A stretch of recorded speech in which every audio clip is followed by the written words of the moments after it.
What's up, guys? Welcome back for another video. I'm Chad, and this is Southern Samurai Reviews. Today, I got my brother back with us again Yo, what's up, anime fam? to talk about some My Hero Academia. Now, today we're talking about our top 5 favorite heroes on the show. Not the most powerful, but our top 5 favorites. So you want to start with number one? Yeah, and before I begin, I do want to say, guys, this is a personal list. Don't take offense to any of the characters we pick because our opinions are definitely going to differ from all of y'all's. My list is probably going to be better than his, but leave a comment down below whose list you thought was better. So starting out at number 5, Manetta. not Mineta, Sun Eater. Definitely worthy of my top 5 for many reasons. First of all, his quirk is freaking sick. So basically, he's got the ability to where whatever he consumes, like whatever animal he eats, he gains like an ability of that animal. Like for instance, in the show, I know he eats crab. It's either crab or lobster in one episode, and he's able to grow out like these like giant pincers out of his hands and like attack his enemies with it. So I definitely think that's one of the most unique quirks in the show.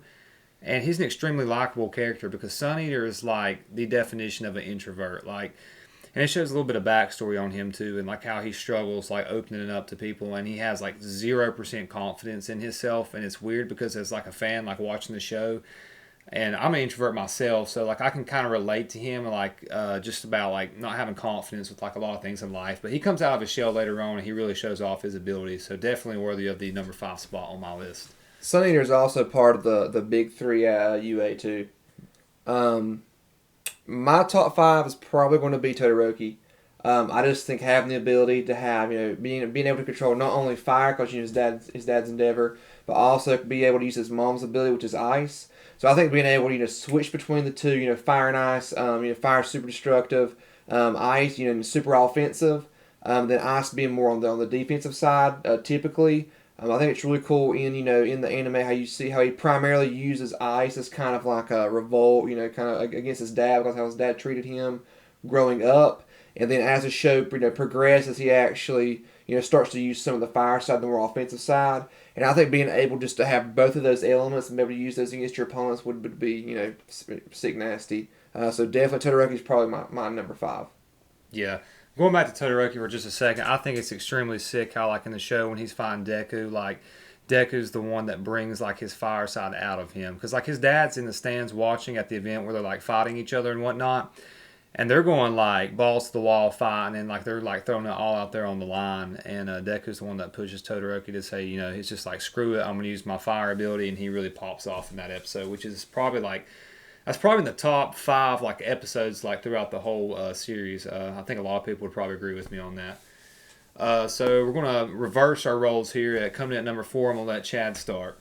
All right, so number 4, staying on the whole Endeavor line, I'm going to go with Todoroki's brother Dobby. Now he is super similar to Endeavor as far as flame control goes, but Dobby's fire is actually blue. I think just the overall look is crazy. I think that Dobby's fire actually, I believe in the manga, and then later on the anime, we come to find out that I believe actually it's the manga, but that Dobby's fire actually is possibly hotter than Endeavor's. So just to give you reference, with the new hero rankings, with All Might, kind of MIA since Deku has his power and he lost all of his, Endeavor's the new number 1 hero. So to even be in the same conversation as having your power level being at that same level or even higher to me, it's just crazy. And I think Dobby's look, I like how I think he has like a Dobby's look's not very super flashy. He kind of wears like the black cloak and he has like the burn marks all over his face and the stitches. I just like his overall look, and I think Dobby's attitude, is very nonchalant. He comes across as he doesn't take anything very serious. Like you could tell him, the house is on fire, and he was just one of those guys, just kind of like, all right. I like that overall vibe of Dobby. Yeah, I like his blunt personality. Yeah, I definitely agree. He's definitely worthy of like a top 5 ranking. He's not on my list, but number 4 for me is definitely gonna be something that probably surprises a lot of people because he's not like a part of the main series. He's actually in one of the movies called Heroes Rising, and his name's Nine. I'm notorious for liking villains, like and that like throughout anime series, movies, like superhero movies, stuff like that. I've always liked the villains. I don't know why, but it's just something I've always been drawn toward. Just because the characters are just like so cool to me. But my number 4 pick was Nine. I think aesthetically, he's the coolest looking character throughout the whole series. I just love the whole like vibe. He's got like the I don't really know what you want to call it. It kind of looks like armor on his body, and he's got like these little vials that are like poking out of his back, and it's basically DNA from All for One. But before like all of that, like Nine's ability was weather manipulation, and that's also a pretty cool quirk. He's able to control weather. He can take lightning bolts and strike them down from the sky, cause storms, stuff like that. But what happens to Nine is his powers take a huge toll on his body and his cells, so he donates his body to the League of Villains, and then they give him the ability that All for One has, which is the ability to steal quirks. So in the movie, he has a ton of different quirks, but I'm not going to get into all of those. Definitely check out the movie if you want to like find out more about him. But yeah, he's definitely worthy of the top 4 spot for me. Yeah, the movie is definitely easy to watch. You can watch. I think didn't you just watch the movie? Yeah, I just watched it. We watched dub, just so y'all know, but it's not much at all. It's like what, a couple bucks? It was like $2-3. I think it was anime month in February though, so I did get like a little special deal on it. But yeah. Yeah, going back to Cameron with Nine, he's not on my top 5. But I think Nine's kind of like a male version of Storm from X-Men. That's just the vibe that I got from him. Definitely similar. Minus the white hair. But so my number 3, which might be surprising, my number 3 is Fat Gum. I think Fat Gum is awesome. I think when you first see Fat Gum, you kind of think like, what is this guy's power? You get the whole like he's just like a giant sumo wrestler blob kind of character, but it's actually pretty cool. He's a lot stronger than what you think.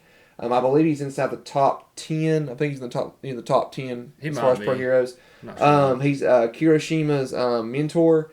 So whenever it goes to Kirishima's arc, it kind of shows like he's like mentoring with his pro hero. Fat Gum's his mentor, and it kind of goes through kind of his abilities. Fat Gum's able to repel anything, so it's like an ultimate defense. And so Fat Gum keeps us up by consuming a ton of calories. And then he can also turn that into offense too. It's not just defense. He can actually use that to rebound and inflict a massive amount of damage upon any kind of enemy. We see in the overall arc that Fat Gum actually, he's with Kirishima fighting one of the Overhaul's comrades, and you see Fat Gum actually deplete almost all of his fat, and so you actually get to see what Fat Gum actually looks like, which is pretty cool. He's just like your average, like aesthetic, kind of skinny looking hero without all his fat on him, but he's definitely my number 3. Yeah, my number 3, which I had a hard time like with this character at first because, and I sympathize for him, but it's Deku. Deku was born quirkless, as most people know that watch the show. But Deku grows on you, like throughout the show. Like he kind of catches you by surprise and like gets you really like hopped up on like a lot of the different scenes he's in his fighting scenes and stuff like that. So he really annoyed me in the first couple episodes. I thought he was whiny. He kind of acts like a baby, but you got to kind of put yourself in his shoes, like not to get like too serious on it, but like if you were born in a world like where everybody had a quirk and you didn't have one, it's kind of hard not to like sympathize with him and like not feel what he felt. So Deku gets his power from All Might, and it's called One for All, and it's a power that's been passed down from generation to generation. And the reason All Might picks him is because Deku's the definition of a hero. His body moves without him thinking and acting to help save people and whatnot. So Deku's still growing on me because he's going to get stronger and stronger as the show develops. But I guess you can argue that his quirk is also like All Might's quirk, and the ones before him. So, but just overall, yeah, I like Deku. He's a good character. Yeah, I think Deku reminds me a lot. So one of my top animes that, my top 5 is probably Black. So one of my top 5 animes is probably Black Clover, and Deku has a lot of similarities to Austin and Black Clover.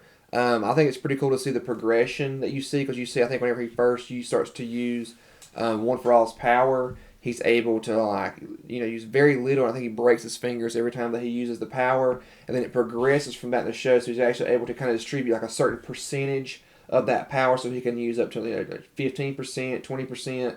Just progress. And so the whole show, kind of shows his progression of how he can kind of eventually get to use like 100% of All Might's power.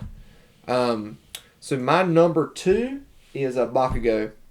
Which I think is your number 2 as well, right? That's my number 2 also. So I'm a massive DBZ fan, and I can tell you my favorite character on DBZ is Vegeta.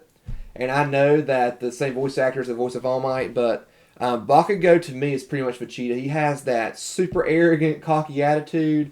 He thinks he's entitled to things. He's super arrogant, but at the same time, you can't help but like him. I think, especially as the show goes on, From the very first first couple episodes, you kind of get that he's pretty much a dick to Deku, who's actually, that's an understatement. Yeah, but so as the show goes on, you really start to like Bakugo and see that he's actually a good guy. But he definitely gives me Vegeta vibes. So he has his power. He pretty much has like a top level power off the get go. He can actually use his sweat as like nitroglycerin and cause explosions. So he's pretty much like a human grenade. And then when he actually gets, whenever the students finally get to choose their hero suits, he has like grenade kind of like gauntlets on his arms. So he can cause explosions. So he's definitely one of those that's naturally gifted. Going to what Cameron said, where Deku, he's not. The roles are kind of reversed. Deku has the overall attitude, will throw his life in for anybody. Whereas Bakugo's more in it for the fame, and he wants that goal of being the number one hero. Yeah, definitely. I mean, I agree with everything you said there. It's funny for me because I said I didn't like Deku from the beginning of the show. Well, I didn't like Bakugo either. And mainly because he was such a dick. Like that's his role in the show. Like he's that a-hole character that's mean to everybody that doesn't give a crap. But at the same time, you gotta love him because deep down he's got a heart somewhere down in there. It's deep, but it's somewhere. It's somewhere in there.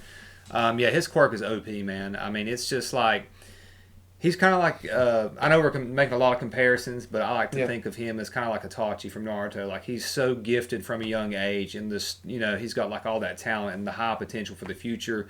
And then you got someone like Deku, aka Naruto, that's going to be his rival and like kind of go for that number one hero spot, aka the Hokage. Kind of has that. It has that. The whole show has that Shonen aspect of it. But I think My Hero is a pretty cool twist on things. Yeah, for sure. And I think too, it's like going back to what we're talking about. If you haven't saw any of the My Hero movies, definitely give them a watch because is it the same one with 9 that involves Bakugo and Deku teaming up? Yeah, definitely watch that one because that one definitely will make you have a totally different viewpoint of Bakugo. And then what's your number one?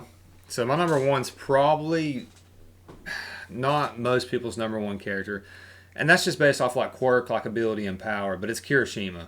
I just love Kirishima. I just think he's like the definition of a true friend. And it's funny how like his best friend ends up becoming Bakugo. Yeah. Like the one person like you think you would never want to be friends with, Kirishima's friends with him. And that just kind of showcases his personality and just like who he is as like a character and everything like that. So his quirk is hardening.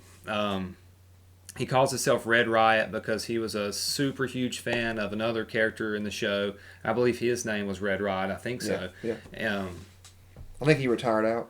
But yeah, going back to when Chad was talking about Fat Gum, my favorite episode of the entire show is when Kirishima is fighting with Fat Gum, and like he does his like ultimate hardening ability where he just like he looks sick as crap. Like he just looks like a freaking mean machine. But yeah, he's just basically a freaking human shield. But like, I don't know. I just like his. It's not more so about the quirk for him. I just like who he is as a character in the show. Yeah. I just think he's cool. I think it's cool too in the episode you're talking about how pretty much Kirishima and Fat Gum are pretty much, probably the top 2 defensive characters on the show. Yeah, and then they end up like going OP as well. Fat Gum kind of goes OP mode in that episode, but Kirishima definitely does what Kirishima needs to do. So my number one character, and this is just this would not have been my number one until I watched the very end of the most current season, and that has to be Endeavor. And I know Endeavor's hated pretty much the entire first season, especially in this first and the middle part of the second season. He's kind of like that a-hole dad, that sports dad that makes their son play baseball or basketball and they don't want to. Talking about Todoroki, but he has a great moment at the end where he's going against like a supercharged villain, and he pretty much goes, he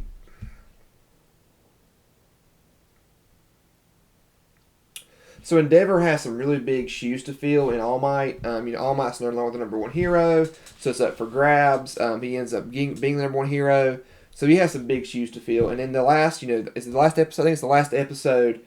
He goes ham. I mean, he absolutely goes ham. He pretty much even uses the line that he absolutely hates because it's so cliche, which Deku, they all say, the plus ultra. You finally see that from Endeavor, which you'd never, ever think that he would ever say that. But he goes absolutely ham and pretty much, almost sacrifices himself. He actually loses an eye. I just think, that those last 2 or 3 episodes of Endeavor really made me put him number one because I think he's truly, I'm not saying he's filled All Might's shoes, But I think he's done probably the best job that anybody could do of filling that role until, maybe Deku could finally, reach that, full potential. Yeah, you definitely got to art like. It's almost impossible to argue like who could match Endeavor like for that new number one spot because there's no other hero out there that's nowhere near as strong as he is. Like he's just got it's just his overall strength and like power. And like Chad said, that was definitely not my favorite moment because this show has a ton of great moments in it. Don't get me wrong, but that's in the top five. And I say a lot of top five moments, but like when Endeavor goes ham at the end and he just like puts it all out there on the line, and then it's kind of cool to see Todoroki like watching it on the TV, and he's just like, wow, like my dad is actually like pretty insane. Like it's just cool to see. So I think there are a lot of parallels between Endeavor and Bakugo. Bakugo is pretty much like a young Endeavor. You kind of see, the whole mindset, especially in the first season. You see the mindset. I was talking about how you're the whole goal is to be the number one hero, but in the final episode with Endeavor, you see that he's actually, not do it just to be number one, but to do it, to save lives and to be pretty much the symbol of peace that All Might once was. Yeah, then you get to see that cool moment that I was talking a little bit about earlier, where like Todoroki's watching it on the TV screen, and he's just proud. Like it shows that he's like proud of his dad because he understands that his dad's not doing it for self-acclamation or anything like that. It's just for like just the true in and true out, just like to save everybody. Like he's going to sacrifice his life, so. So guys, thanks for watching. Please like and subscribe to the channel, and help us. It really helps. Every single like helps. Let us know in the comments which list you think is the right one. When it's not based on just power, but let us know what you think. We'll catch you guys on the next one. Believe it.